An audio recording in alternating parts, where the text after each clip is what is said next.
نؤمن به ونتوكل عليه ونعوذ بالله من شرور أنفسنا ومن سيئات أعمالنا من يهده الله فلا مضل له ومن يضلله فلا هادي له ونشهد أن لا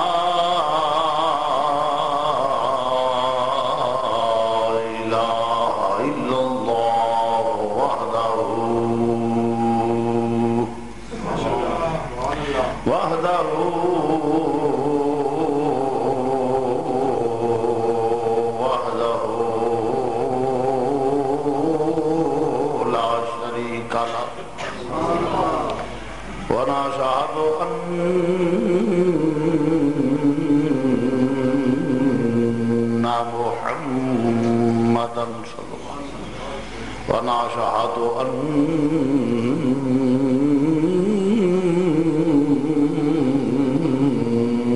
محمدا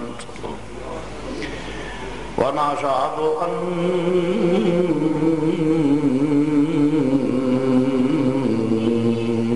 محمدا صلى الله عليه وسلم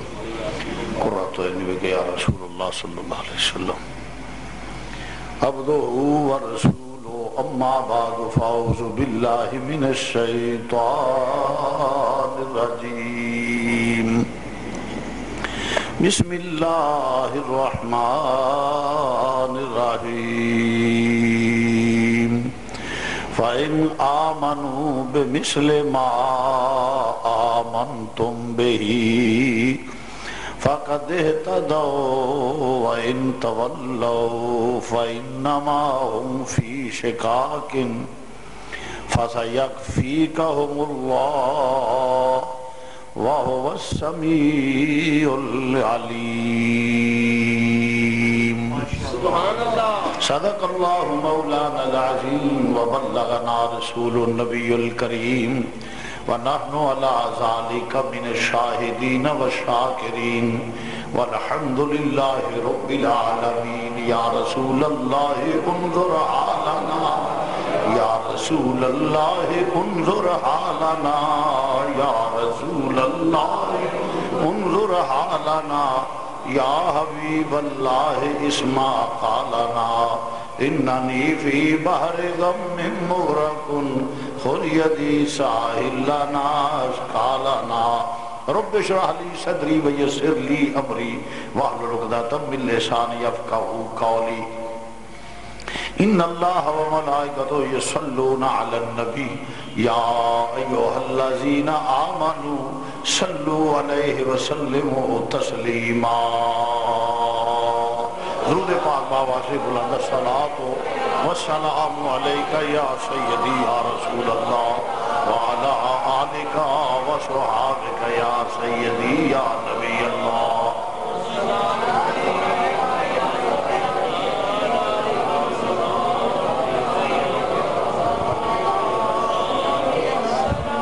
نہایت ہی واجب الاحترام معزز سامعین حضرات،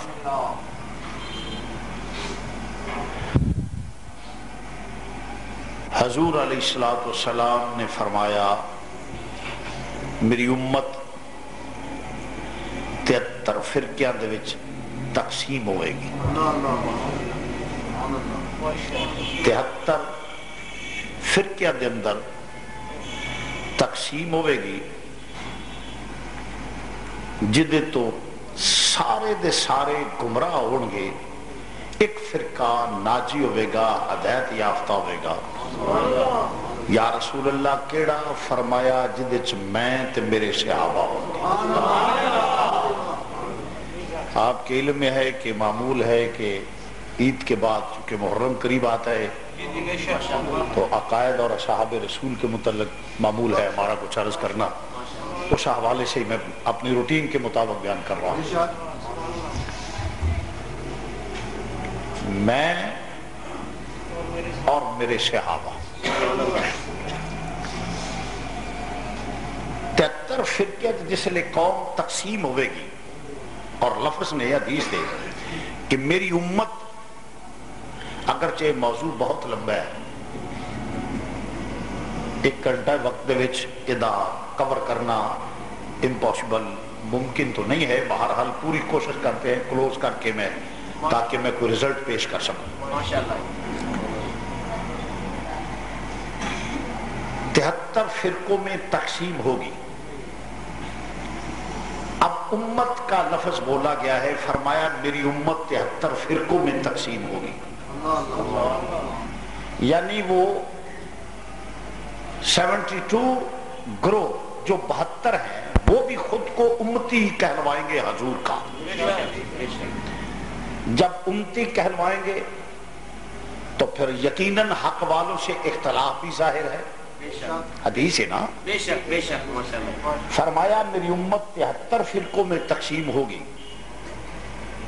تو وہ بھی امتی کہلوائیں گے، حدیث سے ثابت ہوا، تو حدیث میں امتی کہلوائے گا تو ظاہر ہے امتی وہی کہلوا سکے گا جو کلمہ پڑھے گا۔ بے شک بے شک ماشاءاللہ بے شک۔ لہٰذا یہ جتنے باطل گروہ جو کلمہ پڑھ کے خود کو مسلمان کہتے ہیں، انہی 72 گروہوں میں سے ہیں۔ اب وہ کون ہیں؟ وہابی، دیوبندی، رافضی، خارجی، اہل قرآن، چکڑالوی، مرزائی وغیرہ وغیرہ جتنے بھی ہیں، وہ آگے چل کے خود بخود آپ کو پتہ چل جائے گا۔ فرمایا 73 فرقے ہوں گے، 72 بھی امتی کہلوائیں گے، حق والے وہ ہوں گے جن میں میں اور میرے صحابہ۔ اب وہ 72 کے 72 کلمہ تو پڑھیں گے، ظاہر ہے امتی کہلواتے ہیں، نماز کے منکر بھی نہیں ہوں گے، بے شک بے شک بے شک کیونکہ حضور نے امتی فرمایا ہے، ان کو امتی کہلوائیں گے۔ ظاہر ہے وہ نماز بھی پڑھیں گے، ظاہر ہے وہ روزے بھی رکھیں گے، ظاہر ہے وہ حج بھی کریں گے، ظاہر ہے وہ قرآن بھی پڑھیں گے۔ یعنی تمام مذہبی رسومات جب حضور نے امتی فرمایا، اس کا مطلب یہ نکلا کہ وہ مذہبی رسومات بھی ساری کی ساری ادا کریں گے، نماز، روزہ، حج، زکوٰۃ۔ لہٰذا وہ تمام جتنے بھی عمل صالح ہیں ان کو کرتے ہوں گے، کرتے ہوں گے۔ فرمایا اب عمل معتبر ہوتا تو حضور یہ نہ فرماتے کہ میں اور میرے صحابہ، فرماتے جن کا عمل بہتر ہے ان کی طرف جانا۔ یہ نہ فرمایا کہ یہ نہ فرماتے کہ میں اور جدھر میرے صحابہ ہوں گے حق والے وہ ہوں گے، کیونکہ نماز، روزہ، حج، زکوٰۃ اگر یہی راہ ہدایت ہوتی تو پھر حضور فرماتے جو نماز پڑھیں وہ حق والے ہوں گے، جو روزہ رکھیں وہ حق والے ہوں گے، جو تلاوت کریں وہ حق والے ہوں گے، یعنی وہ اعمال صالحہ کریں تو وہ حق والے ہوں گے۔ مگر خالق کائنات کے پیارے محبوب کریم صلی اللہ علیہ وسلم نے یہ نہیں فرمایا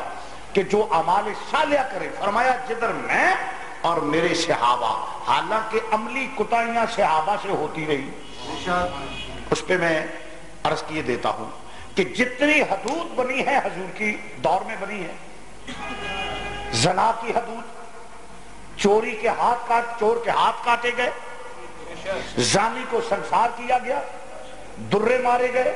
شرابیوں کو درے مارے گئے، جتنی حدود ہیں وہ حضور کے دور میں۔ تو اس کا مطلب یہ نکلا کہ صحابہ میں عملی کوتاہیاں پاسبل ہیں، بتقاضۂ بشریت لغزش ممکن ہے، لغزش پاسبل ہے، صحابہ سے بھی لغزش ہو سکتی ہے، مگر ان کا تسلسل نہیں ہوتا، بتقاضۂ بشریت ہو جاتی ہے۔ جیسے میں ایک حدیث پیش کرتا ہوں،